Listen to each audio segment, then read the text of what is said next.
¿Ya? Sí, ya. Bueno, buenas tardes. El día de hoy vamos a ver lo que son los niveles de intervención familiar. Los objetivos del tema principalmente va a ser analizar los niveles de intervención familiar, establecer tipos de situación de atención de salud e intervención de cada nivel, evaluar el manejo integral en la familia, identificar factores de riesgo y otorgar plan y el manejo de cada uno. Bueno, principalmente tenemos lo que son los niveles de intervención familiar. Estos fueron descritos por Doherty y Bird en 1987. Cada nivel incluye y amplía las características de los niveles inferiores, como lo vamos a ir viendo. Lo principal de estos niveles de intervención familiar están basados en lo que es el involucramiento familiar, con la idea de que la familia comprenda el problema y tenga mayores posibilidades de resolverlo. Bueno, tenemos 5 niveles de intervención familiar. El primer nivel es mínimo énfasis, información y consejería informática, sentimientos y apoyo emocional, evaluación funcional e intervención planificada y por último, terapia familiar. Como les mencionaba, cada nivel va a complementar al nivel que está inferior a él. Bueno, principalmente el nivel 1 o el de mínimo énfasis, está relacionado en lo que es la relación médico-paciente. Las situaciones de atención de salud que se van a presentar en este nivel son los problemas biomédicos o las situaciones de urgencia.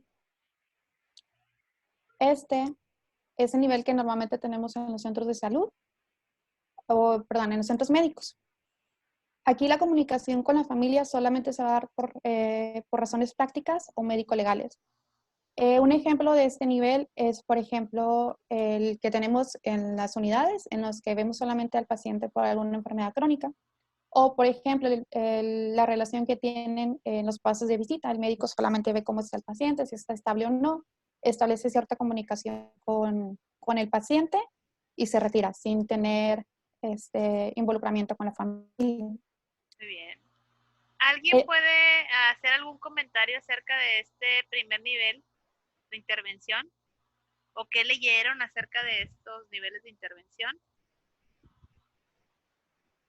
A ver, Héctor. ¿Puede regresar la diapositiva? sí, Es que voy llegando. Es del nivel 1, la pregunta.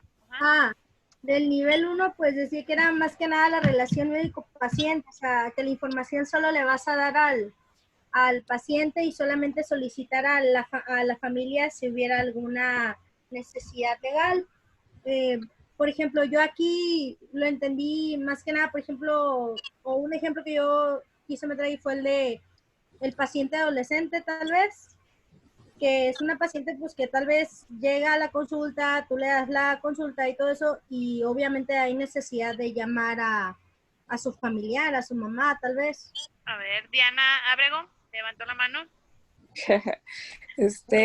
Yo entendí del primer nivel que es información que se le da, por ejemplo, una indicación médica de tomar el paracetamol cada 8 horas, 500 miligramos. O sea, algo que no va a cambiar en ningún paciente. Es algo bien general que se le va a dar una indicación y ya. Estefanía. así es como lo mencionaban. O sea, aquí la relación solamente es con el paciente. Ya en el nivel 2, que es el nivel que sigue, que es la información y consejería, aquí ya nos estamos enfocando en lo que es la importancia de la familia. ¿Por qué? Porque la familia es el apoyo, es el soporte del individuo, del paciente. Entonces aquí ya la información se recibe en contexto familiar o se proporciona en contexto familiar. Aquí se van a dar consejos de salud. Aquí lo que vamos a observar es la triada profesional o médico, paciente, familia. Aquí es ideal que el médico conozca lo que es el desarrollo familiar para poder establecer una buena relación con la familia. Las situaciones de atención de salud que se van a presentar en este nivel o que podemos observar son los controles de salud, tanto del embarazo, el niño sano, del adolescente, del adulto, así como problemas de salud física que puedan alterar lo que es el funcionamiento familiar. Los tipos de intervención que vamos a presentar, que vamos a tener aquí como médicos, es la consejería informativa. ¿Qué es esto? Es tanto los miembros del equipo de salud, tanto médico, enfermería, nutrición, se va a comunicar con la familia o así, con los integrantes de la familia para darles apoyo, para que los motivemos a desarrollar habilidades y destrezas que puedan ellos realizar para el autocuidado tanto de los integrantes de la familia como el suyo. Aquí manejaban que había 4 etapas. Lo voy a explicar un poquito más con un ejemplo. Por ejemplo, tenemos el familiar, la mamá que va a consulta de control de niño sano. Tenemos una situación encontrada, por ejemplo, no tiene vacunas el niño. Se analizan los factores de las causas, del por qué no tiene vacunas. A lo mejor se le pasó la cita, a lo mejor tuvo problemas o no sabía que se le tenía que poner ciertas vacunas. Se buscan alternativas de la solución, es decir, se le explica a la mamá que hay que ponerle las vacunas cada cierto tiempo, que tiene que agendarlas, que tiene que preguntar si están disponibles o no, y se registra de acuerdo, se registran acuerdos y seguimiento. ¿Qué quiere decir esto? Pues ya se registra en la cartilla de cuándo es que tiene que acudir a la próxima vacuna. El otro tipo de intervención que se presenta es la orientación familiar anticipatoria. Este es más que nada cuando llegan los pacientes y nos piden consejos. Estos consejos están basados principalmente en situaciones positivas o negativas que se van a presentar dentro de la familia, es decir, en cada etapa del ciclo vital. Entonces, el paciente, un ejemplo que manejaban era el paciente que es recién casado, que está esperando su primer hijo y que viene por un resfriado, pero durante el interrogatorio estás platicando con él y te menciona que pues él está acostumbrado a que su esposa haga todo en la casa y él solamente va a trabajo, regresa y los fines de semana se va a jugar soccer con sus amigos. Entonces, las dudas de él es qué va a pasar ahora que su esposa tenga a su hijo. O sea, va a ser un cambio en la dinámica familiar. Entonces, tú como médico le tienes que orientar a explicarle que sí va a haber cambios, pero que estos cambios se presentan en la mayoría de las familias y que es normal o están dentro de lo normal y que son esperados para la etapa en el ciclo vital en el que ellos se encuentran. Hay que tomar en cuenta que tenemos que estar atentos a las desviaciones que se puedan presentar en estas familias, es decir, que se desvíen de lo normal o de lo que estaríamos esperando en esta etapa del ciclo vital. El nivel 3, este nivel ya está un poquito más enfocado en apoyo emocional y los sentimientos del paciente. En el médico ya valora, ya conoce un poquito de la familia y sabe cómo es que ellos reaccionan al estrés producido ya sea por tensiones, por un evento crítico que se presente. Aquí el médico debe estar adiestrado para realizar entrevistas familiares. Las situaciones de tensión que se presentan aquí son las crisis normativas o las crisis no normativas o paranormativas que ya conocemos.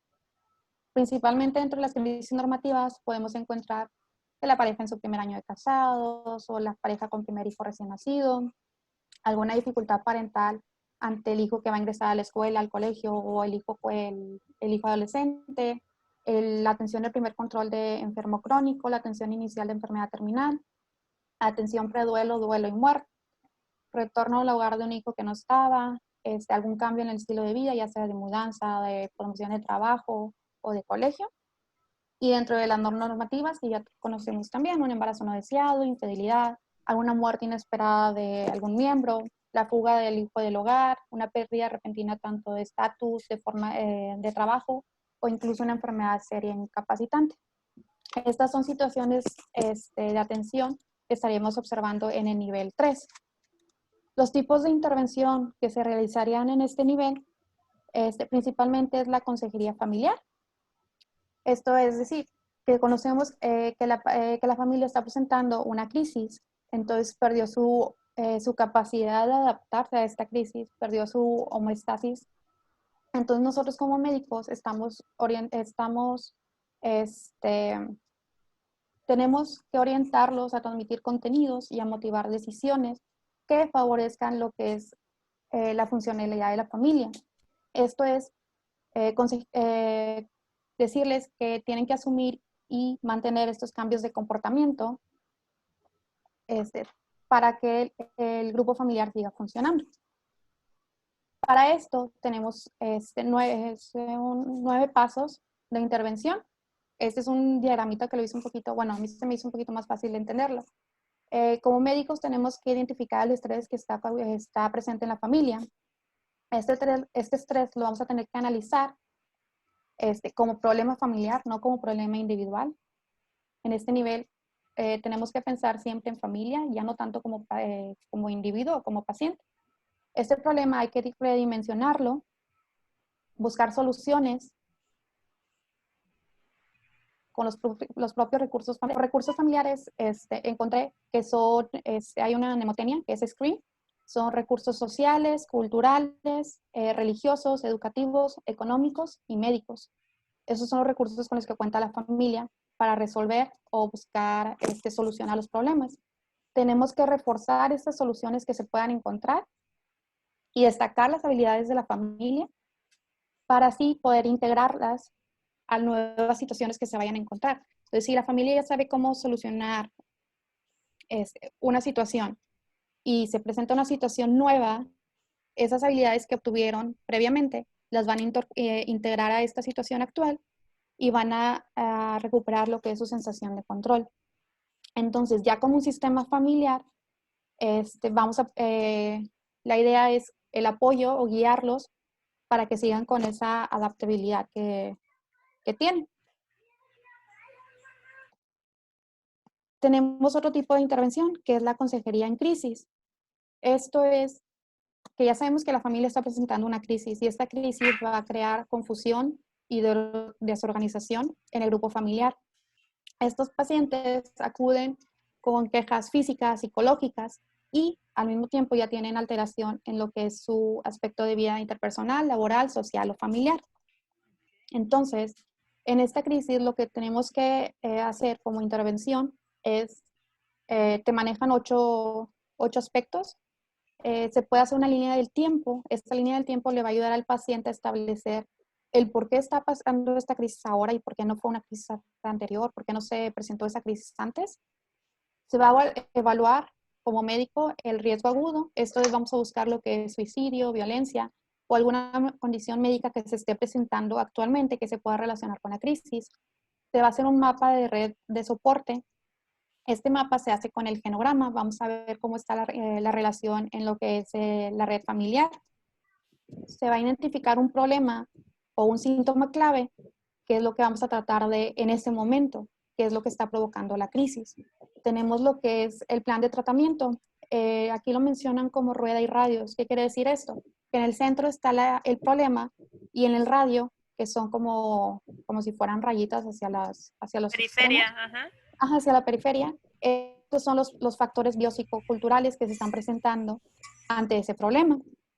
Tenemos también que tratar el problema o síntoma haciendo que el paciente se afronte ante la situación que está pasando, que era una estrategia de la resolución de la crisis. Y si en dado caso esto ya no funciona, pues a lo mejor sería ocupar medicación psiquiátrica, siempre y cuando el paciente lo necesite. Esto hablando del nivel 3, de sentimientos y apoyo emocional. En el nivel 4, ¿sí? ¿Hasta aquí algún comentario? ¿No?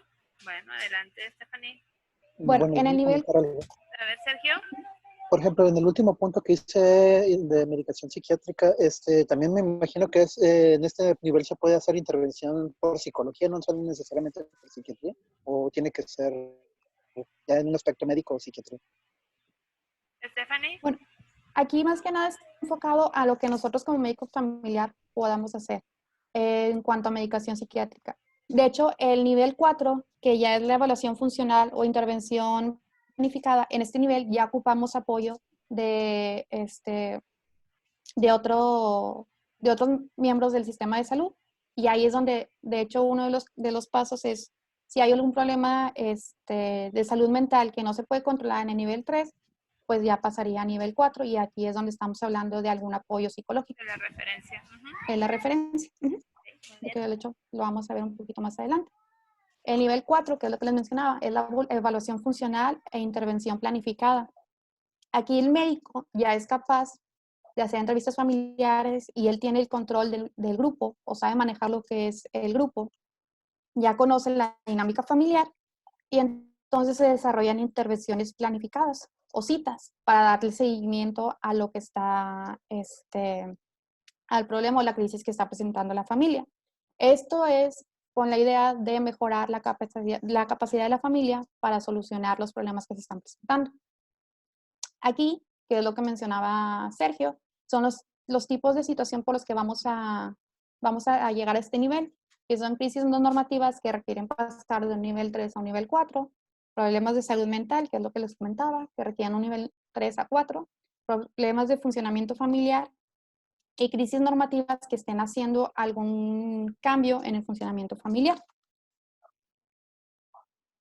En este nivel, lo que les comentaba, aquí ya requieres, ya no es apoyo solamente de un médico familiar, aquí el médico familiar tiene que estar capacitado para poder hacer una intervención dentro de la familia, o sea, no todos los médicos familiares pueden hacer esta intervención, y ya si es necesario ocupar ayuda o de algún otro médico, o sea, alguna otra especialidad, pues se deriva hacia esa especialidad o se solicita ese apoyo.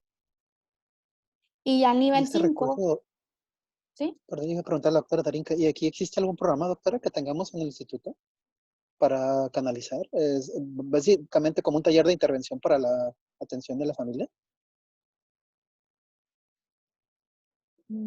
Ay, creo que no está. Bueno, si quieres continuar, ahorita le No, pregunto. bueno. Sí, aquí estoy, estaba en silencio. Ay, perdón. Tiene que haber una capacitación, perdón, es que acá me están jalando. Tiene que haber una capacitación en terapia familiar y la preparación adecuada. Aquí en el instituto no hay ese tipo de capacitación, esto todo es por fuera. Hay un centro de terapia familiar que sí realiza este tipo de cursos. La UDEM también me parece que tiene terapia familiar. Y hay otro tipo de preparaciones, ¿verdad? Externas, como gerontología, o sea, no es puramente la preparación en terapia familiar cuando hacemos un plan de intervención con alguna familia. Aquí lo que nos habla Stephanie es que debemos de estar capacitados desde emocionalmente, desde tener competencias necesarias para tratar esto.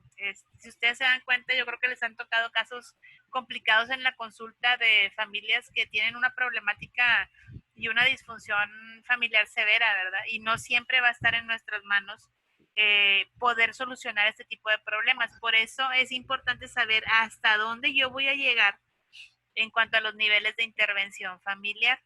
Sí, pero la capacitación aquí no la hay. O sea, no tenemos un área donde enviar cuando tenemos este tipo de problemas.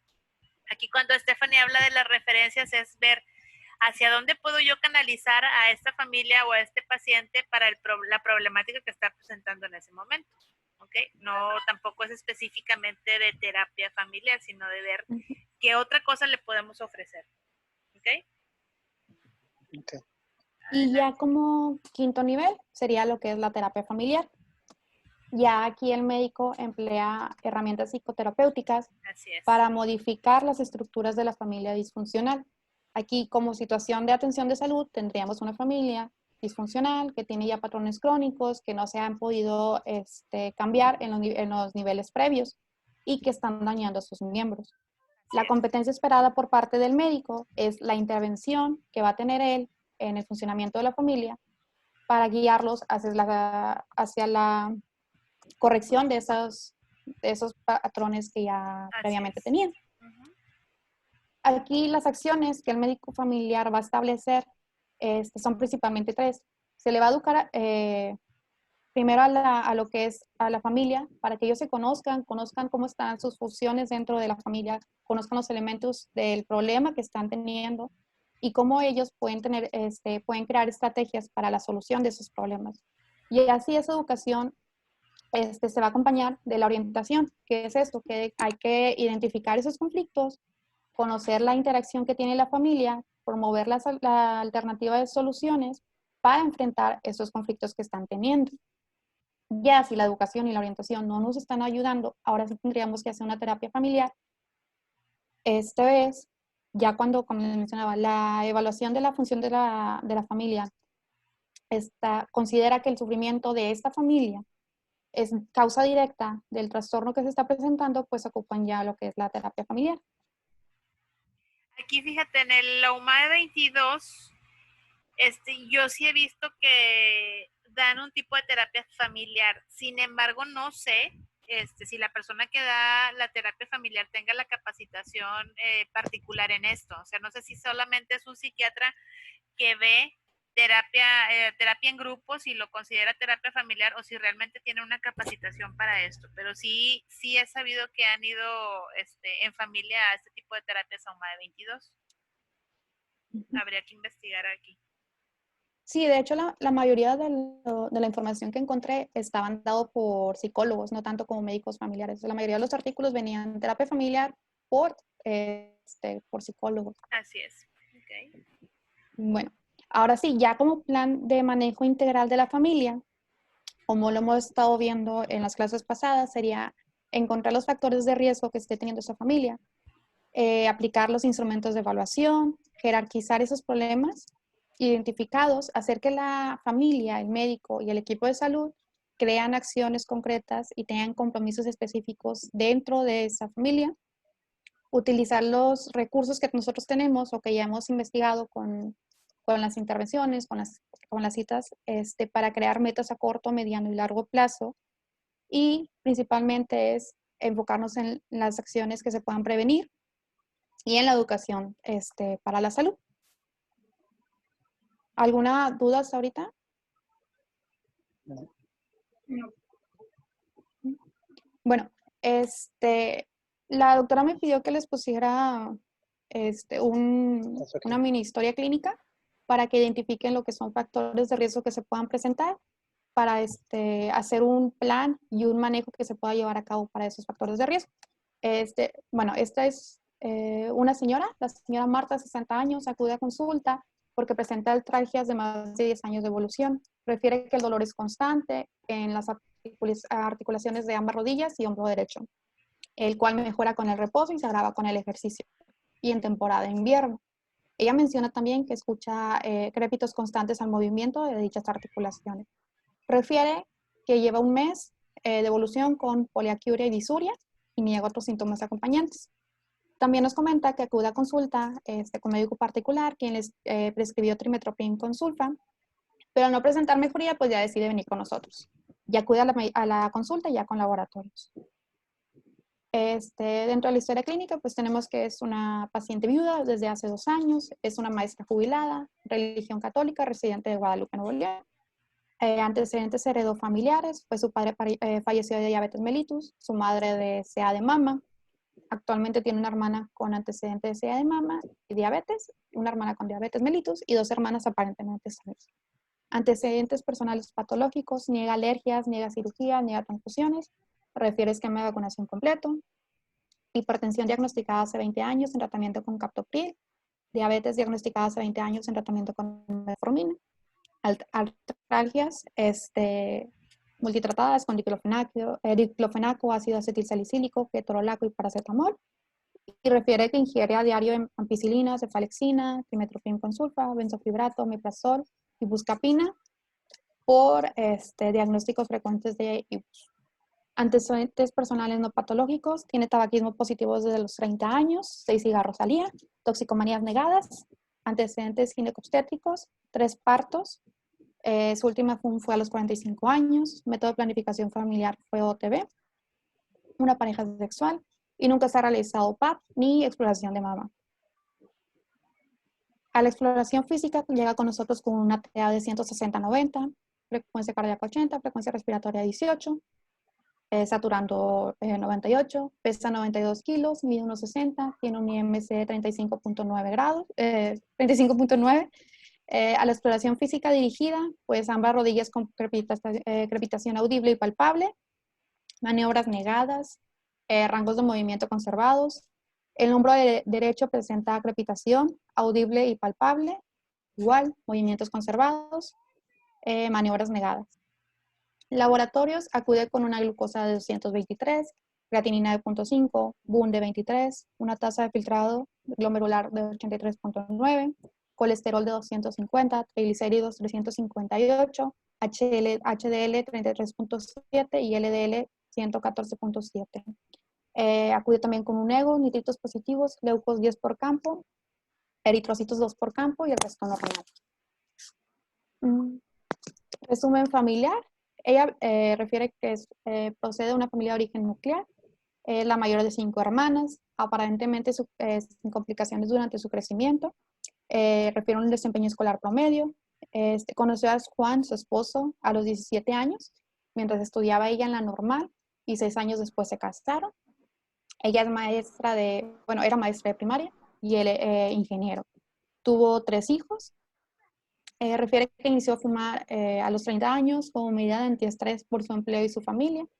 Su padre falleció hace 12 años por complicaciones de diabetes y 5 años después falleció su madre con diagnóstico de SIDA de mama.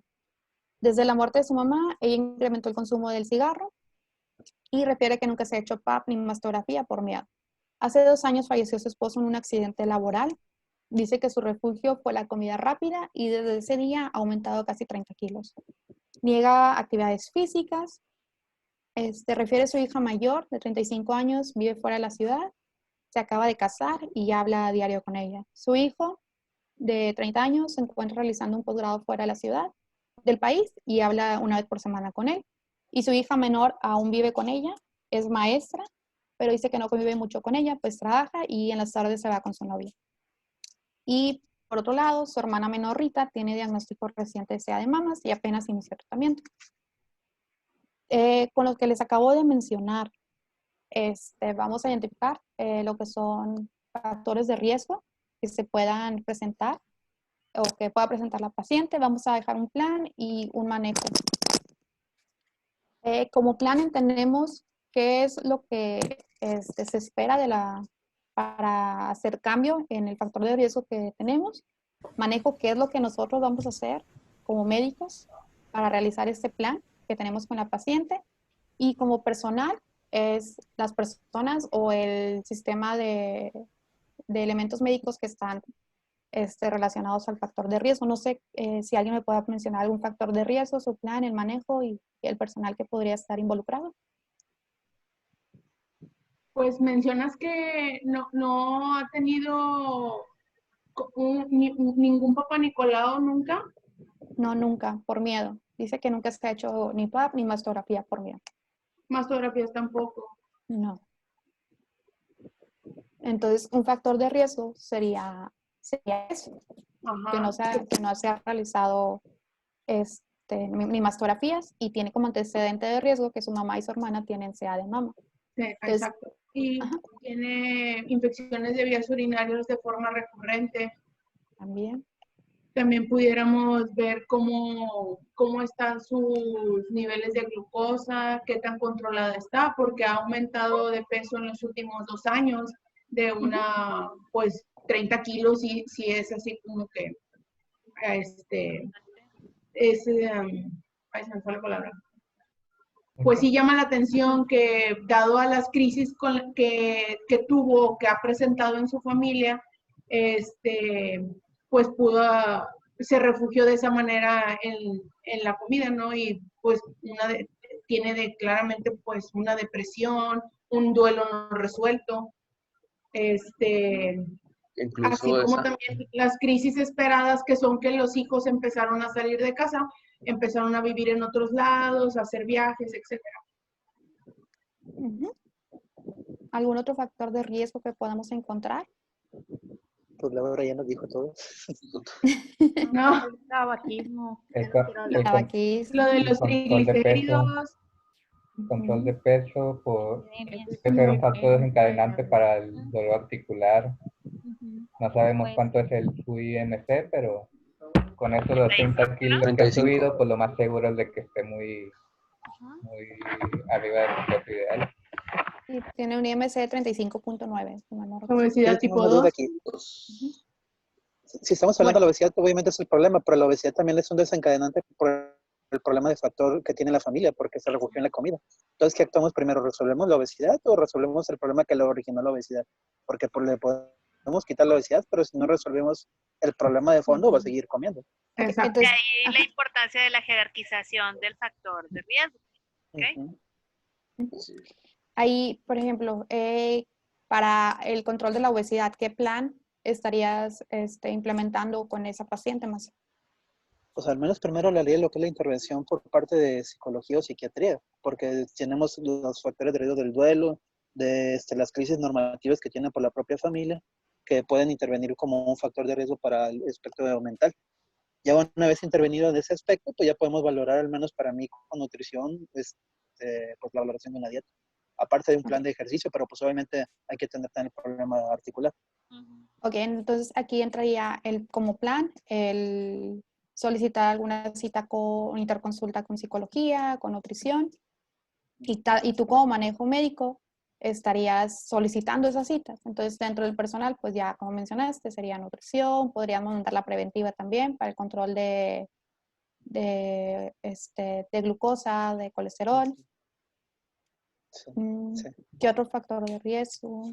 Algo que faltó, Fanny, fue que su hermana tiene cáncer de mama y ella nunca se ha realizado una mamografía.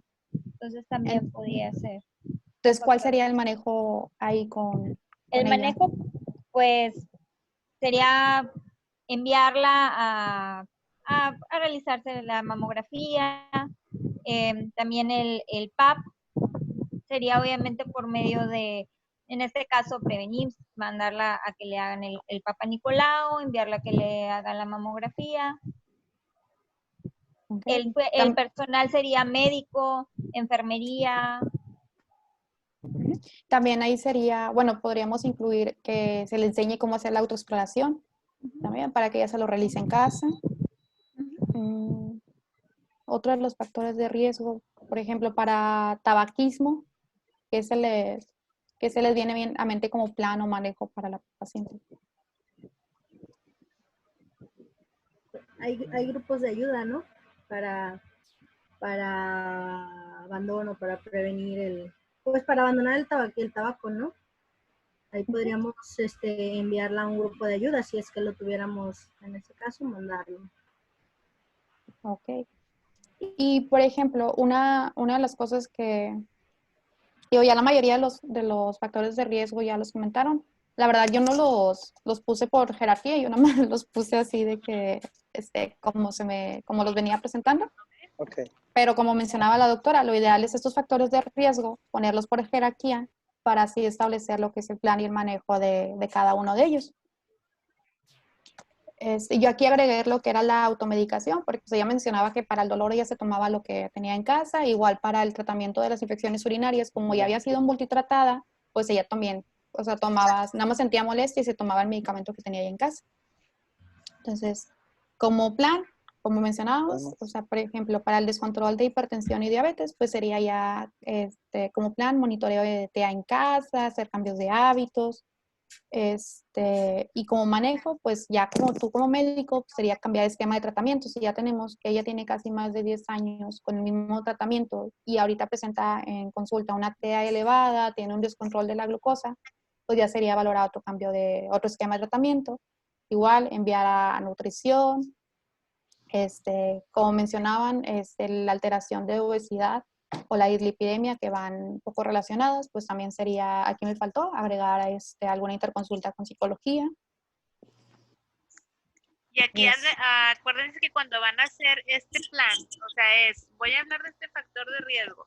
Bueno, ahorita todas las complicaciones que implican en este paciente influyen, entonces todo eso va en el plan. Oye, ¿sabes qué? Primero revisar si el tratamiento que tiene es el adecuado de acuerdo al peso, de acuerdo a las comorbilidades, de acuerdo a su diagnóstico, de la clasificación de la etapa en la que están del diagnóstico. Ok, se le van a hacer ajustes, ya está a tope el tratamiento que debe de tener, o lo tengo que enviar a medicina interna para transcripción de otro medicamento, o tengo que enviarla además a una valoración con el cardiólogo por el riesgo cardiovascular que tiene. O sea, tenemos que hablar de cada una de las cosas que puede influir en la vulnerabilidad del factor de riesgo dentro de mi plan, ¿ok? Porque luego a veces se quedan, bueno, diabetes e hipertensión, envío a grupo Yo Puedo y envío a nutrición. Entonces, bueno, y luego tú qué más vas a hacer, o sea, el plan no se debe de quedar así, tal cual. Y el plan lo podemos ir haciendo en cada visita que tenemos a la familia, es decir, podemos dejarles tareas. En la segunda, tercera visita, yo identifiqué todo esto que nos está diciendo Estefan. Bueno, ¿sabe qué? Le voy a encargar una tarea para la próxima vez que nos veamos. Quisiera ver si tuvo usted cambio en su plan alimenticio y vamos a ver el peso que tiene ahorita y cuánto peso va a tener en la próxima visita del mes. Y ahorita sus niveles, de acuerdo al monitoreo de presión arterial que tiene un promedio de una presión arterial media de 100 milímetros de mercurio. Bueno, vamos a ver el plan alimenticio que usted va a cambiar, la actividad física que usted va a agregar, de qué manera va a influir de manera positiva en ese factor de riesgo, ¿verdad? Porque estamos hablando que es un factor de riesgo que va a estar toda la vida con el paciente. Sin embargo, no quiere decir que no lo puedo atacar, lo podemos atenuar, ¿verdad? Entonces, tenemos que ir hablando de cada una de las cosas que yo voy a tratar y de manera individual o de manera familiar en ese factor de riesgo, porque puede ser una disfunción severa en el subsistema conyugal por falta de comunicación. Bueno, ¿de qué manera voy a atacar ese factor de riesgo? ¿Ok? Entonces, cuando estamos haciendo la elaboración del plan, que habitualmente es el punto más débil que dejan en un estudio de salud familiar. O sea, el plan me lo hacen de una tercera parte de una cuartilla y yo digo, todos los factores de riesgo que se habían identificado, ¿dónde están? ¿Verdad? Se tiene que hablar de cada uno de ellos. Y al final del plan, el objetivo es otorgar un pronóstico. Ya les hemos dicho en muchas clases, o sea, pongan un pronóstico en sus notas. Pongan un pronóstico a corto, mediano y largo plazo, pongan un pronóstico funcional o pongan un pronóstico laboral o pongan un pronóstico para la vida del paciente. Eso es importante porque muchas veces si tú no hablas del pronóstico con el paciente, no causa impacto lo que tú le estás diciendo. Es decir, ya nos vamos a quedar sin tiempo. Señora, usted está en este momento, gracias al sobrepeso, al sedentarismo y a todos los factores que tiene en este momento, un problema muy serio con sus niveles de hipertensión y sus niveles de glucosa. Entonces, usted tiene un riesgo de tanto porcentaje de que tenga una enfermedad vascular cerebral a corto tiempo. Entonces, si tú no empiezas a hacer ese tipo de acciones en el paciente, y no lo estoy tratando de decirte de asustar al paciente, no, vamos a plantearlo en su realidad, ¿verdad? Está en este riesgo, pero estamos a tiempo de lograr hacer una intervención o un cambio positivo, ¿ok? ¿Dudas, preguntas? ¿No? Muy bien, Stephanie, ya nos vamos a quedar sin tiempo. Sí, doctora, feliz día del maestro. Feliz día. Felicidades, doctora. Muchas gracias. Felicidades, doctora. Gracias. Te mandamos un abrazo, doctora, la queremos mucho. Gracias, yo también los quiero, qué lindos. Bueno. Okay. Bye, bye. Bye. Bye. Bye.